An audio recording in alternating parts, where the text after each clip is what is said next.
Hello and welcome to another episode of Tell Great Stories, the podcast that looks back at some of Unbound Theatre's past projects and productions. My name is Gareth Johnson, and today we will be discussing two productions from the same director, Marvin's Room, which we performed in September 2018, and Three Tall Women, which was performed in March 2020 before live theatre became but a distant memory in the realms of the past.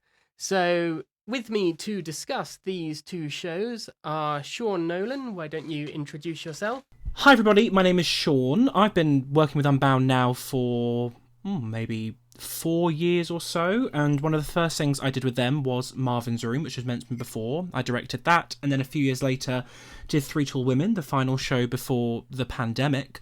And now I sit kind of with the rest of the committee and talk about different projects that are coming up and other exciting things at the home of Unbound, Queen Park's Arts Centre. Brilliant. And next we have Barbara. Why don't you introduce yourself? Hi, my name's Barbara Muston, and I played character A in Three Tall Women, and this was my debut with Unbound Theatre. Ooh. And next we have Amber. Hello, my name's Amber. I started my journey with the Queen's Park Arts Centre by playing Lee in Marvin's Room, and then I got to play character B in Three Tall Women. And finally we have Hannah. Hello there, my name is Hannah Rogers. I have been with Unbound Theatre for 3 wonderful years. I played Bessie in Marvin's Room and then the character of C in Three Tall Women. Fantastic. Now, we will start by discussing Marvin's Room, and my first question is really one for Shaun. This was your first production with Unbound, but you have been involved with the theatre for a huge amount of time before that and been very involved in a multitude of things. Could you tell us a little bit about your previous theatre involvement and what led you to working with Unbound? Huge amount of time makes me sound, I think, much older than I actually am. But a huge amount of time relative to age. Yes, relative to my existence, definitely. Well, I heard first about Queen's Park's Arts Centre before I'd heard about Unbound Theatre, and that was a very long time ago now. I can't quite remember when, but when I was about 14 or something along those lines, which was relatively not that long ago, I suppose, but is long ago in my life, I found out about Vale Life magazine, which is a magazine that's circulated in the local area, and I realised they didn't have a column on the arts or arts in the local area, so I contacted the editor and asked if I could be a part of the magazine. And with that came exploring a lot more about local venues, and one of the most prominent local venues in Aylesbury is the Queen's Park Arts Centre, and by extension, Unbound Theatre. So I started to learn a lot about Unbound through that, and after a couple of years, maybe almost 5 years, I suppose, I started to realise that there was this wonderful venue and wonderful theatre company, Unbound, on my doorstep, but I wasn't quite utilising everything they had to offer. So I started to think a bit, and I thought, I'd really like to flex my directing muscles a lot more, because most of the time before then I'd only really written or acted in things. And I was preparing to do a few other pieces of my own, which I wanted to direct, and I wanted to just flex the muscle on its own, to be totally honest. So I found a play I liked the look of, which was called 6 Degrees of Separation by John Gare, and I absolutely adore the play, and I took it to Dario, who's in charge of Unbound Theatre, and Sarah, who is in charge of Queen's Park Arts Centre, and met up with them and spoke to them about the idea. I think my bold attitude and enthusiasm must have worked because they said it was a great idea. And then we had a bit of a problem. I believe both Gareth and Hannah were about at that time when I was kind of auditioning for that. We had a bit of a problem with filling out the cast because it has a huge cast, that play, and I hadn't appreciated not the complexity in finding a big cast like that, but I'd kind of forgotten, I think, having been a child in local theatre, and I'd taken part a lot in work at the Tring Court Theatre. When you're a child, of course, there's an abundance of children to fill out a cast, so you kind of assume there's a a lot of people that can fill all different types of roles. But when you get into more adult space, definitely in the Aylesbury area, one thing I've come to realise is that there is a wonderful select group of very talented people, but it's quite difficult to find lots of different kinds of people that fill out a really big cast like that. So I started to look at other plays that I've been intrigued by and haven't quite understood, which is a reason why I've always been interested in directing kind of older plays, I suppose, ones I've never quite got my head around. And one of those plays was Marvin's Room. And I stumbled across it and I suggested it to Dario, and he said it was a really good idea. We sorted it out and then filled out the cast, and that was how the first project of mine at Unbound Theatre really began, and it was a wonderful time, and I thoroughly enjoyed every second of it. Ah, fantastic. And of course, one of the people that you ended up casting in Marvin's Room was casting Hannah in the role of Bessie.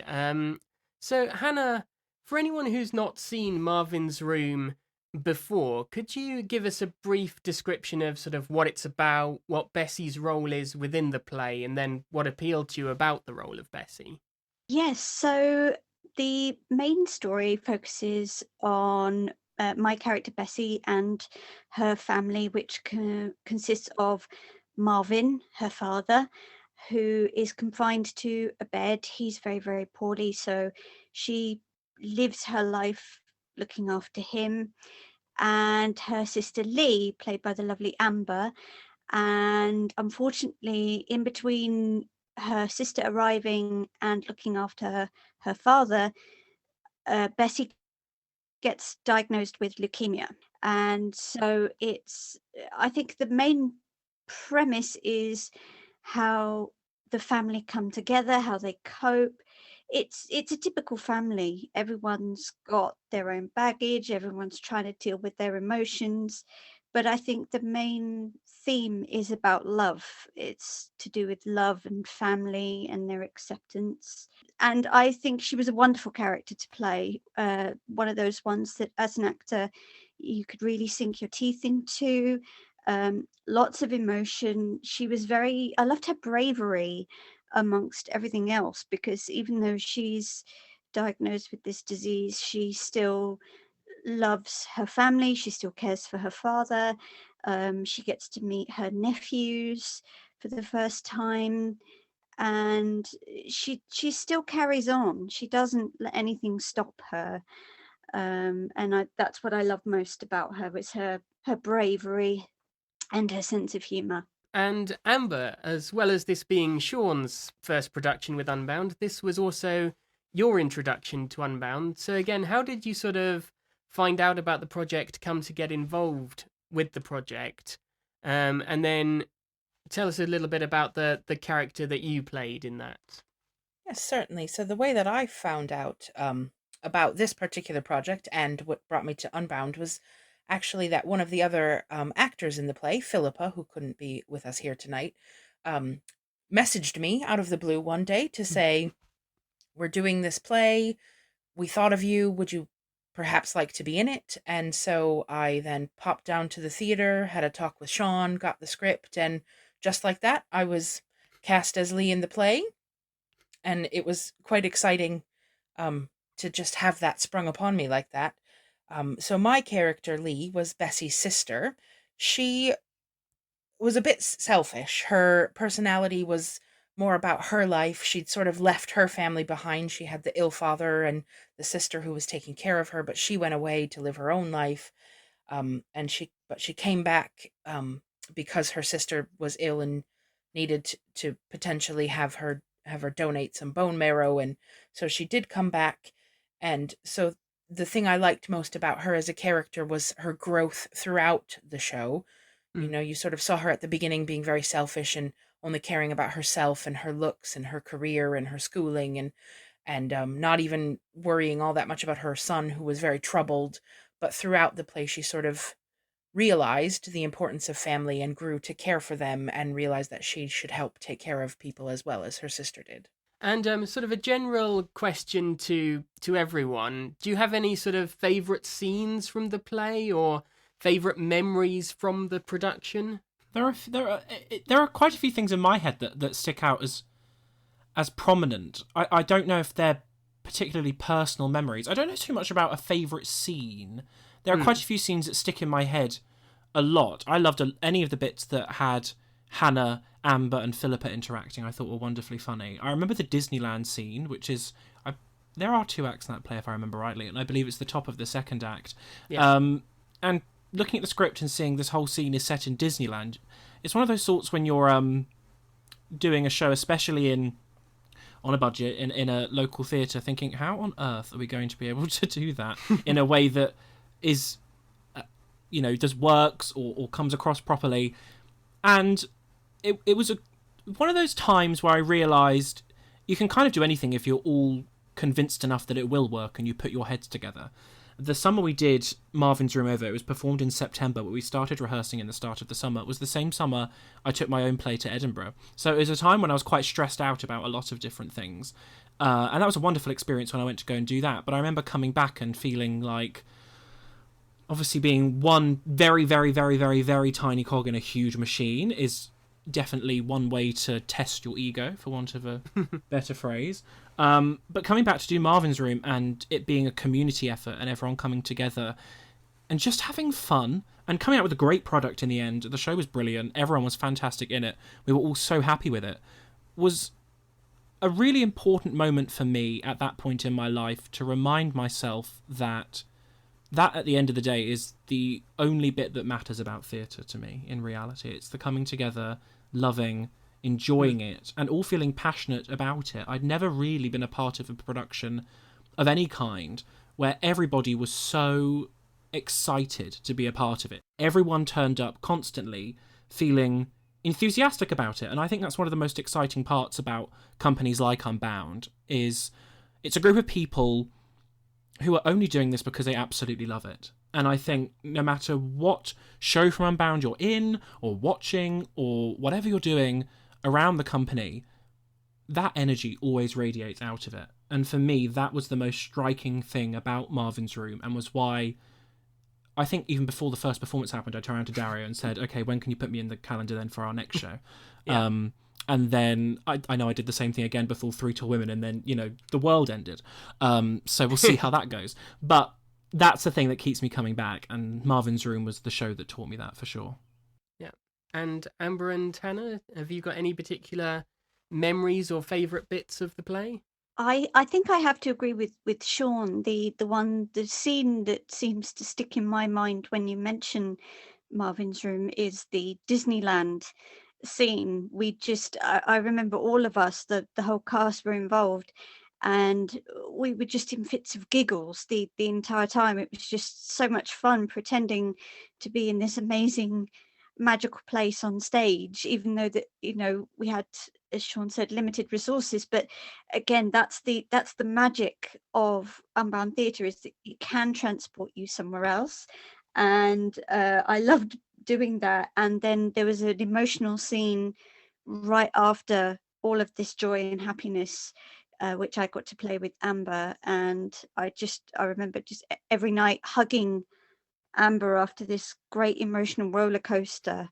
And but despite the upsetting story, as Shaun said, there was just happy vibes on set the entire time, and that's what I always remember about it. And Amber, have you got any particular memories or feelings towards Marvin's Room? Yeah, I feel like my standout memories of the show were simply working with the great cast and the amazing director, Shaun. I had worked with both Philippa and Hannah before on other projects and other theater groups, and so it was great being reunited with them. We always have a great time when we're together, and getting to explore the emotion with them was great. And working with Shaun was such a delight because he's a director that comes in with such a clear vision, and he has such a good way of describing to you as the actor on the stage what it is that he wants from you, and bringing that out in you in such a good way, but leading you to it, not just telling you what he needs.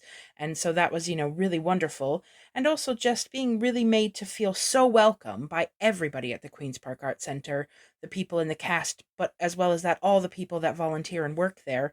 It was my first experience being there, and they just made me feel so welcome and like I was part of the group, part of the family right from the beginning. And so that's amazing. And I would agree with both Shaun and Hannah that obviously the standout memory scene is the Disneyland scene, because you can't really get over the lovely character and costume running down the stairs and things that might spark a memory for you there, Gareth. but I think my other standout scene is just, there was one scene with Hannah and I where we were going to a care home to discuss putting our father in a care home, and it was quite an emotional thing, and what I enjoyed about that was our characters reacted so differently to that, and so playing off each other and how we were reacting to the emotion of the moment, and how, the sisterly fighting and things, it just felt so very real in the moment, and so that one tends to stand out for me as well. Yeah, I think that's a really interesting thing about Marvin's Room as a play, was that it's a very, very sort of very heavy subject matter. There's a lot of very strong emotions going on in it, but it still takes the time to have those light moments, those humorous moments, and it was a real skill for you guys to be able to put that mix together of saying, this is hard-hitting emotion here, but almost in the same scene at the same moment, you've got these light-hearted bits thrown in, and the switch between the different emotions, I found really impressive from you guys. So we will move on to Three Tall Women at this point. Shaun's next play with Unbound. So you mentioned that you were pretty enthusiastic to come back and work with Unbound again after the end of Marvin's Room. And you came back with Three Tall Women as the next production. So could you tell us a little bit about that play and what it was that made you want to direct that particular play?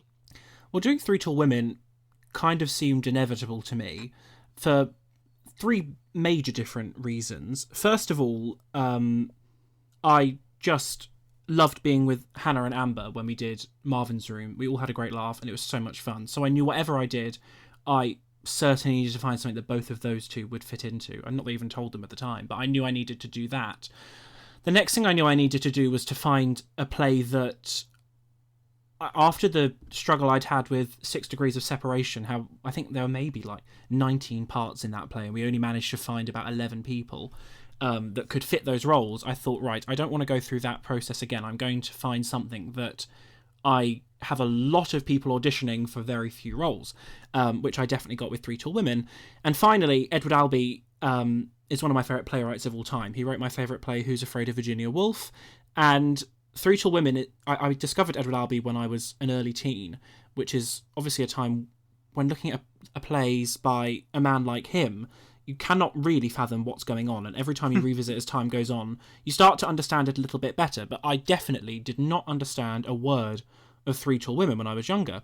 But it has such a reputation in Edward Albee's canon as being the one that brought him back in the 90s. It won him a Pulitzer Prize after about 20 years of writing what is essentially nonsense inspired by people like Beckett and things like that in that era of time. But I still thought it was nonsense, and it was one of those things where I thought, I really don't think it is nonsense, and I don't think I'll ever understand it until I see it. And I'd never seen it. There was never a production on that was majorly professional in London or anything in my teenage years. So when it came time to do another play, I thought, well, what better way to watch a play than to just decide to put the play on and then watch it afterwards? So which is where I ended up coming to with that, and I suggested the play to Dario, and he thought it was a great idea, and I was already pretty confident that at least Hannah and Amber would be perfect fits in it, I'm sure, when they went to go and read it, which they were, hence why they were in it. And then we had a great time kind of hunting out and other people. And that was when we came across the absolutely fantastic Barbara, who, I mean, that was like kismet for the two of us. I'm sure Amber will agree. I mean, Amber will agree. Barbara and I will agree. We have a wonderful friendship now as well as a result of having done Three Tall Women together. So it was just really special to me. And I think we all had a great time doing it. And I did this play at a time pre-COVID. I mean, when I first chose the play, I lived with my grandparents for a few years by that point, and I've always been close with my grandma in particular. But my granddad at the time had quite severe dementia. I'd lived with him for a very long time, and not long after we started rehearsals did he die. And of course, that's quite stressful at any time, but especially when you're living with the person and taking care of them a lot of the time as well. So it kind of took on a new meaning by the time we were doing it, since the play is about a woman over the course of her life, and at the end of it is suffering with dementia and other struggles like that. it became so much more personal than I ever thought it was going to be. And it's almost so personal, it's at the point where it's, as much as I didn't write it, it was definitely almost like if I were to have written something for us to do at that time, it would have been something along those lines. It was just a wonderful experience, and I would say, honestly, perhaps my favourite theatrical experience of anything I've ever done. I really enjoyed everything about it. Oh, wow.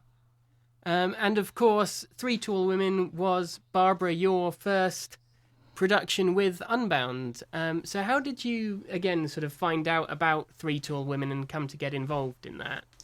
Okay, yeah. Well, first of all, thank you, Shaun, for your lovely, kind words. Just by way of a bit of background, I've acted for as long as I can remember. I know that I think I've been on stage since the age of 3, according to my mother.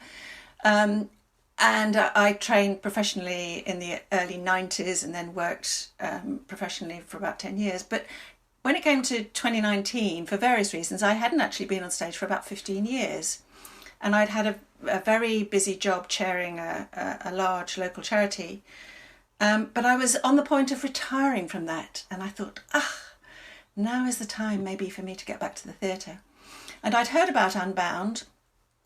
And I thought, well, I'd like to find out a bit about what they do. And fortunately, serendipitously, at that point, you were putting on your show, which looked back over your 5 years. It was your 5-year anniversary. So I thought, right, I'm going to see what they do. So I came along to that production, and in the programme was an invitation for an open audition for Three Tall Women. And I thought, aha. And so I went off and bought the play and read it, and I thought, wow, this looks really interesting, but my goodness, these are some big roles here. So I was sort of hesitating a bit, and just before the auditions were coming up, one of my old teachers from drama school came to stay with me and said, oh, for God's sake, Barbara, go on and do it. So I did. And I went along to the audition, and yeah, it was great. And the rest is history. Ah. And of course, A really is a huge character to take on. I think she's on stage, if not the entirety of the time, pretty much the entirety of the time. I think you're off stage for about 10 seconds at one point. And even then, I think you were doing something and then straight back on. So how did you find that as a sort of really big, demanding role? Yeah, well, I mean, just looking at the words on the page was a bit of a challenge, I must confess. I thought, my goodness, I haven't acted for, a number of years, and all these lines. I was really concerned that I would actually be able to remember them. And it was a lot of work to learn all those lines. And she's a challenging character as well. Shaun has already mentioned the dementia, and so A is suffering from dementia, which made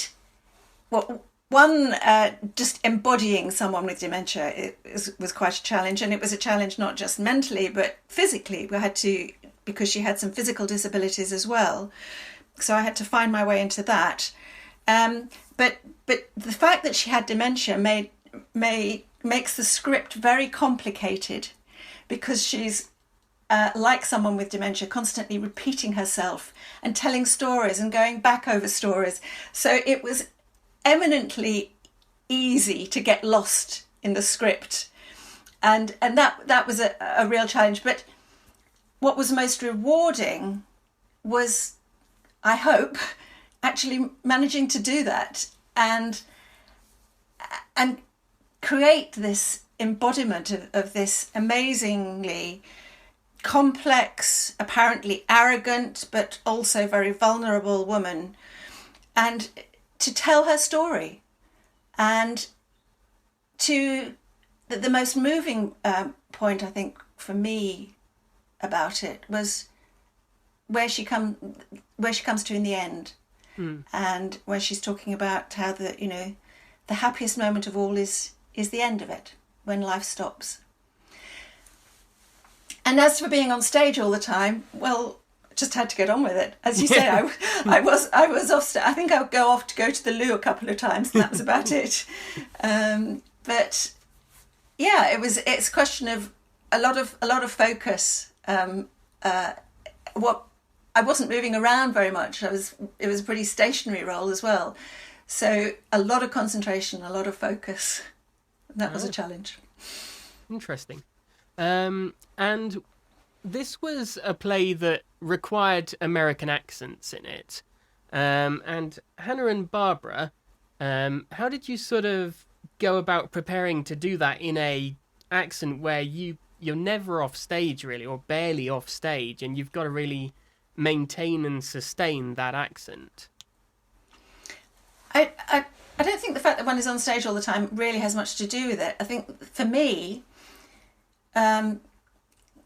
it's a question of practice beforehand and working out what are the particular characteristics of an accent. So, for example, with the American accent, it's much farther back in the mouth than the English accent, the British accent, which is very forward, and working out what the key aspects of it are. Like the American accent, it's the R, and I remember I was just looking through the script earlier today, and I had some really tricky phrases, one of which I've ringed, which was my father was an architect. See, I can't even do it now. My father was an architect.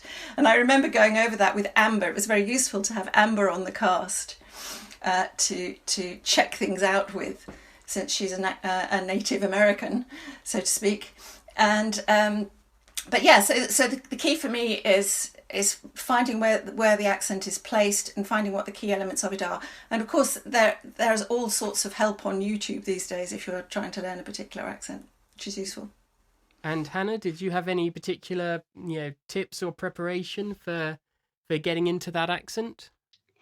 I think I have to agree with Barbara. It does come down to I take my script and you focus on where the pressure points are within the dialect, and luckily we had Amber with us to always give us reassurance, because as Amber very rightly said, I've worked with her before. I think this is something like our fourth project together, and 3 of which were American plays, and every time I've gone to Amber for reassurance, and she's always been there. She's so supportive, so friendly, and you always get worried about offending if you're doing it wrong. But luckily, Amber's there on hand to go, no, it's fine. You're doing it right, and it's a way of, I think for me, it's repetition and going over the pressure points are the main aspects of getting an accent down. Yeah, I agree absolutely with Hannah. Repetition, finding the pinch points, and listening also to as many people with American accents as you can. Mm-hmm. And of course, Amber, you have somewhat of an advantage when playing a character with an American accent. How did you find sort of working alongside people who were then changing their accent, and were you able to help them? Did you find it interesting seeing people come to that accent when obviously that is very natural to you? And were you able to offer advice and help your fellow cast members there? Yeah, I mean, certainly. One thing I have to say is I feel that both Barbara and Hannah were absolutely fabulous at the American accent. They obviously worked very hard to get each word correct. As Barbara said, there were a few that were, sort of sticking points, ones that they struggled. And so the way that I just helped would literally be to just pronounce the word for them over and over as they then said it back to me, so we could try to match it. They would try to mirror my pronunciation. And that was only when they had specific difficult words. It was actually quite funny for me because they did such a good job at being American that sometimes when we'd then be in a break and they would speak to me in their regular accent, it would almost shock me. I'd forget that they weren't American. Gareth, can I be really cheeky and ask Amber a question? Yeah, go ahead. I've never asked Amber this question before, but you must have done shows before you've had to do an English accent. Have you found that really difficult? I, Shaun, actually have not done any shows where I've had to do an English accent. I've quite luckily, in all my experience so far in English theatre, have been in American plays. I maybe I pick them because they're easier for me, but I've been quite lucky so far. I actually find accents quite difficult, so I think that's another reason why it amazes me how well Barbara and Hannah did. And Philippa in Marvin's Room as well, because Marvin's Room was also American. Everybody that I've worked with here has done so amazing. And, in any little way that I can help them, I'm happy to do so. But most of the time I find they don't need me. They're just so spectacular at it already. I must say, the funniest thing sometimes about telling audience members that are coming, when I've done plays at Queen's Park, and obviously both of them Amber's been in, I've said to people, one of them is actually American. Which one do you think it is? And never once has anyone ever said back to me it's Amber, which I always find absolutely hilarious. People always think that she doesn't have a real accent, even though hers is very much real. Yes, I remember that from Marvin's Room. I do remember that. Always people will say that Amber's accent isn't the real one, which makes me giggle. I mean, they wouldn't necessarily say it's not the real one, but they would never think that it was actually Amber. They would always think it was Hannah or Barbara or somebody else, which I find very amusing. It's quite interesting because Amber's accent is actually quite understated, yes, isn't it, as an American? Yes, so, I think maybe that's why. Maybe people think it's not quite enough. So that makes me giggle. So, but I think you sound American, Amber, definitely next to me. Thank you.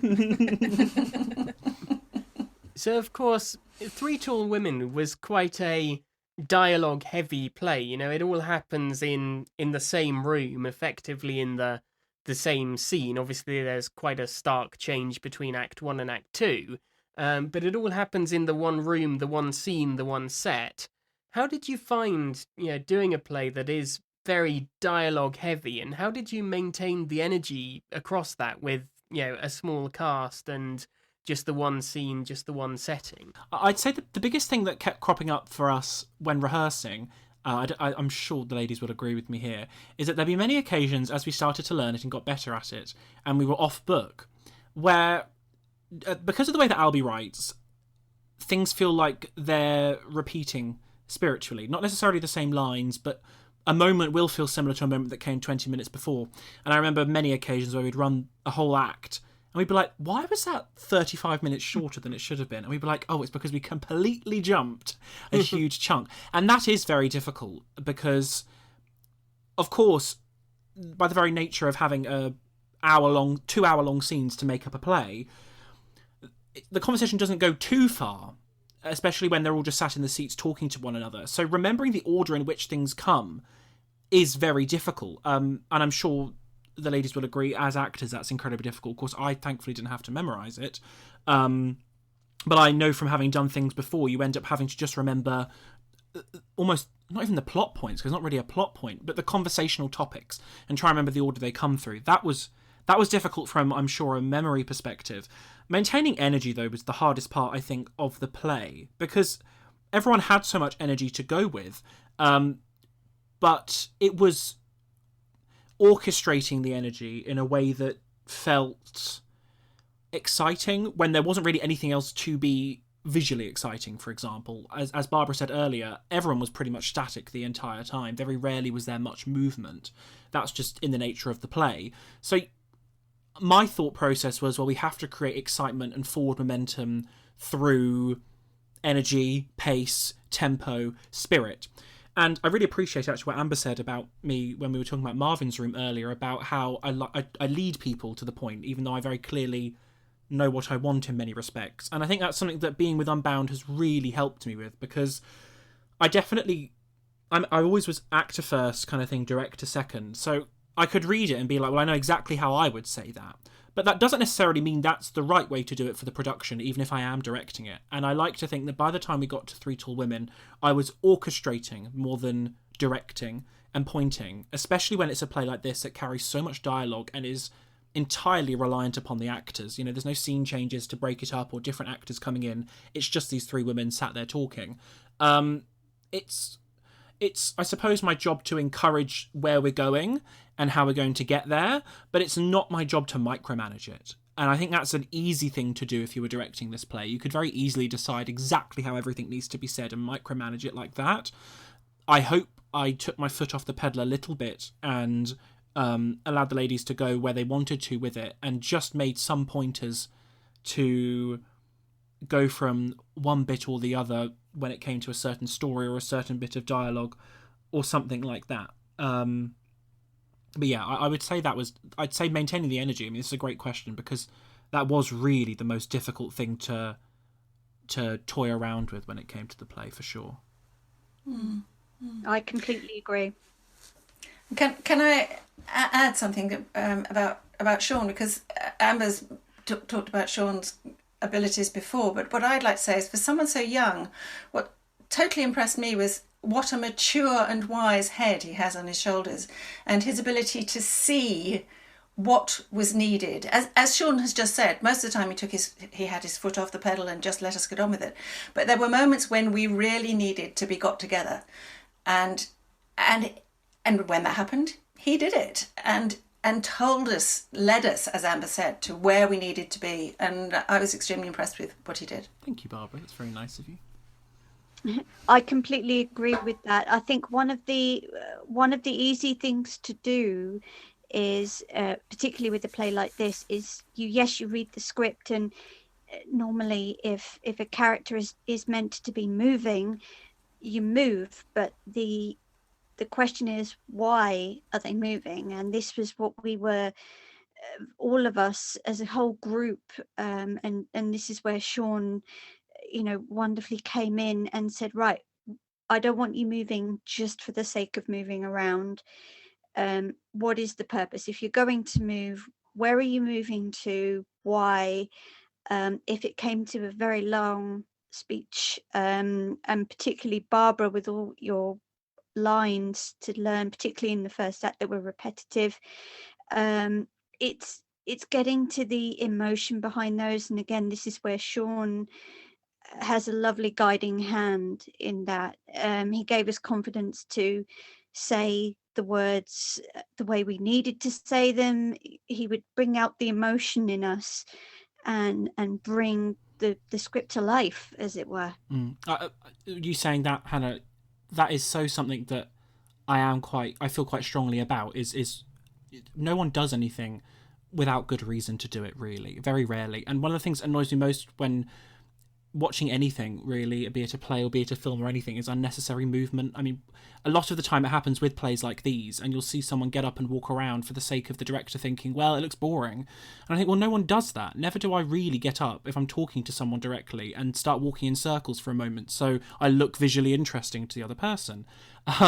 So being glued to the seats for the majority of the time was important to me, unless the script stated otherwise, which then means, well, why are you saying what you're saying? And when it came to a play like Three Tall Women, where the concept, and I don't even know if we've said really the concept of the play before, but it's the same woman at three different stages of her life, basically all sat in a room talking to one another, and you only really establish that as the play progresses. It's a bit more complex than that, but that's the basic outline. Of course, as a result, therefore, it's not literal.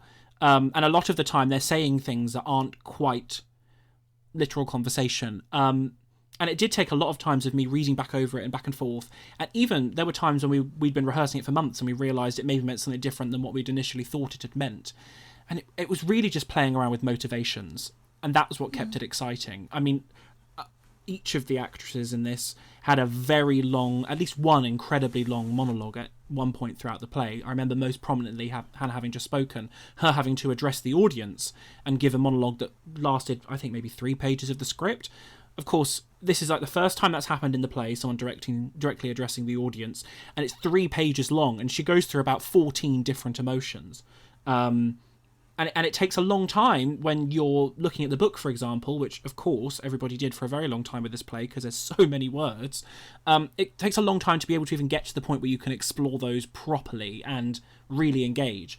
And I remember very vividly the day that Hannah did that first time off book at the audience, and I was like, oh my gosh, I think we're getting there now. Like, I really think everyone is understanding this. And that's something we did a lot with this play. I'm sure the ladies will agree.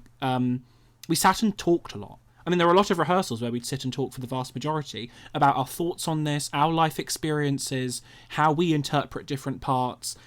I think it wouldn't have worked had we not had that friendly, open discussion, family unit element to this play, because it was just so personal for all of us to have to access why we were saying what we were saying, or what each part meant to us at different points in our lives. I think we all took it on. It was more of a learning curve for all of us in some respects, and actually and then we got to do a play at the end to show we had a nice time to our mums and dads. That's kind of how it felt for me, especially. Yeah, I think that's a really good point, Shaun. And working together in like a family was, I think, critically important for the three of us who were on stage. Gareth, you mentioned the fact that it's such a dialogue-heavy play, and we really had to work together to help each other because we were all vulnerable to having brain freezes and making those jumps through the script and so on. So we all had to support each other and help each other through a sort of labyrinth, particularly in the first act. The second act was a bit more straightforward in a way, even though the concept was for the audience was a bit more tricky with having the three women play one woman, although at different times in her life. But working together was a critically important factor of this. And does anyone else have any particular memorable moments from either the rehearsals or the performances themselves? For me, it was laughter. And again, I'm just repeating what Barbara and Shaun have just said. It was a Queen's Park Arts Centre is a family friendly place anyway, and the aura around there is positive energy. But Shaun's leadership, direction, he comes in with this bright, bubbly energy every morning. And I mean, all three of us ladies, as Barbara said, it was a family. The four of us did become almost like a family unit. And I just remember sitting in between these two amazing actresses and just laughing a lot of the time, just having it fun. Bringing back memories, learning these words together, helping each other out. It was a definite group production, and that's what it felt like. The four of us worked together, and it was just amazing in that respect. And Amber? Yeah, I would agree with what Hannah said there. I think for me, the strongest memory isn't even the actual performance of the play. It's more the conversations the four of us had sitting around before the play when we were discussing all the different emotions and the themes of the play and how it, related to our own lives and our own experiences and how that helped us bring the characters to life. I think for me, my other biggest memory is that at the final performance, which of course was the final performance that any of us have had for, ever, I couldn't have given any more of myself. I completely, in my very last monologue of the play, lost my voice. And I thankfully only had a few lines after that, which I sort of had to squeak out because my monologue, which, as we've all said, we had sort of huge chunks where it was just us, and it was so emotional, and I had to be angry and sad and frustrated, and I gave it all. And afterwards I sat down on the couch and went to say my next thing, and nothing was coming out. And so that's a pretty huge memory for me, and is that that it's a physical sort of manifestation of how much emotion we were all putting out there on that stage. I think there's such a poetic thing to be said about how the play talks. The whole point of the play is talking about coming to the end and when we stop and appreciating what we have. And of course, I said already about how prominent it was in my life and how it became so of the moment for my life due to the subject matter. But also it was the final thing I ever did before lockdown 1 and is now kind of the final thing I've really done in my life for a very long time, which I didn't know at the time. And I think, as Barbara was saying then, as Amber was saying then, we were very aware of it when we were in the final week. I mean, we were quite worried we wouldn't even do the show. And I think it was really important to all of us because obviously we knew it was going to be the final thing we did for a while. None of us appreciated how long. And I think I personally am so incredibly grateful that it got to be the final thing I did before that and that we did get to do it.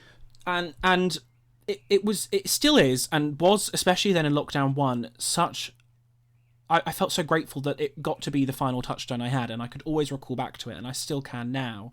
Having this wonderful shared time together in the theatre. I mean, I said it already about Marvin's Room, but it really came to the forefront here, where doing a show at Unbound coming together as a family and as a group is all you could ever want an experience like that to be like. And when then it was followed by a drought period of no, personal contact with other people or those kind of group conversations happening, it was so nice to at least have been enriched beforehand. I mean, the biggest thing I'll take from this is friendships. I already said when we did Three Tall Women that Amber and Hannah, I knew 100% I wanted them to be a part of whatever the next thing I did was going to be, and I did that.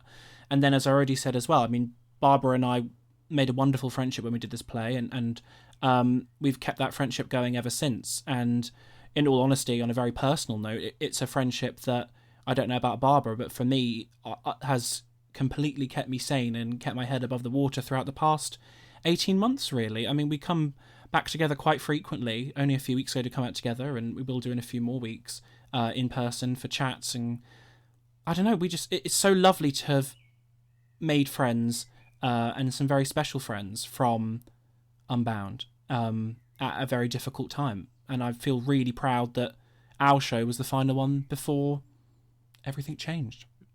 And speaking of this being the last show before lockdown happened, we're now obviously at a moment where theatres are starting to potentially, fingers crossed, nothing going wrong, starting to look like we might start seeing some activity from theatres and a gradual reopening there. So what are some shows that you'd really like to work on, either as an actor or as a director, going forwards, and why? I always find that question impossible to answer because I'll work on anything that anybody asks me to do if it's sufficiently interesting. Yeah, I find it too possible. I'm like, well, I've got a thesis of about 40 different things if you wanted to know. So it's quite a scary question. From my life and the way my life is going at the moment, I don't think I'll be around the vicinity of Queen's Park Arts Centre for too much longer. So it feels a bit like I've only maybe got one more play with Unbound left in me due to, physical proximity perhaps, and depending on COVID. So I would like to choose it wisely to complete the trilogy of lovely things, and of course have the three wonderful women on this podcast back to be a part of it. There have been a few plays through time when choosing Three Tall Women and Marvin's Room that have gone through my head that I love. I love God of Carnage by Yasmin Reza. That was one play that I really wanted to do for a very long time. And I also wanted to do the Glass Menagerie at one point, which I know Hannah knew about because I thought Hannah would be absolutely perfect in that. But otherwise, I don't know. I mean, part of me secretly really wants to do the Libyan pantomime. Like, that'd be so much fun. So I just don't know. Whatever Unbound will have me back to do, I would love to do. It is the one thing through lockdown that I've missed so passionately that I, as Barbara said, will do absolutely anything that anyone tells me to do and will kiss their feet and thank them for it. I completely agree with that. I have missed the stage. It's been a sad time vis-a-vis the arts, but I know particularly Unbound will not stop. Even during lockdown, we did not stop. And so I look forward to anything coming from there to either go and see or be part of, and also the chance to work with the three lovely ladies again and with Shaun. Because he's just such a wonderful director. And Amber? I feel quite the same. I tend to keep a very open mind when it comes to theatre. I don't have any sort of particular projects that I have my eye on or anything. I just sort of see what comes and see if I fit in the way that I feel I would fit in and that the director feels I would fit in. And so I'm, happy to do sort of any types of projects just to give anything a try. And of course, I am very much looking forward to being able to be not only back on the stage, but to be an audience member in a theatre again, because I certainly miss that part of life as well. I agree. Absolutely. Well, that about brings us to the end of this episode of the Unbound podcast. So thank you very much, everyone, for sharing all of your wonderful thoughts and memories of those productions. And thank you to everyone who is listening for listening in. For more episodes of Tell Great Stories and lots of other brilliant audio and video content, you can go to unboundtheatre.co.uk, or you can look for @Unbound Theatre on Facebook, Twitter, Instagram, or SoundCloud.